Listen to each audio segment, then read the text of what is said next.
Umaga, whose real name was Edward Smith Fatu, was a legendary Samoan-American professional wrestler.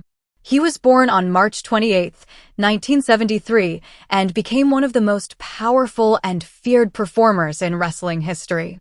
Known as the Samoan Bulldozer, Umaga gained worldwide fame in world wrestling entertainment with his unstoppable strength, aggressive style, and signature move, the Samoan Spike.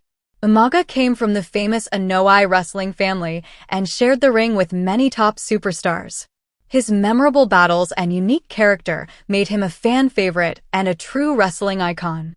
Sadly, Umaga passed away on December 4, 2009, at the age of 36.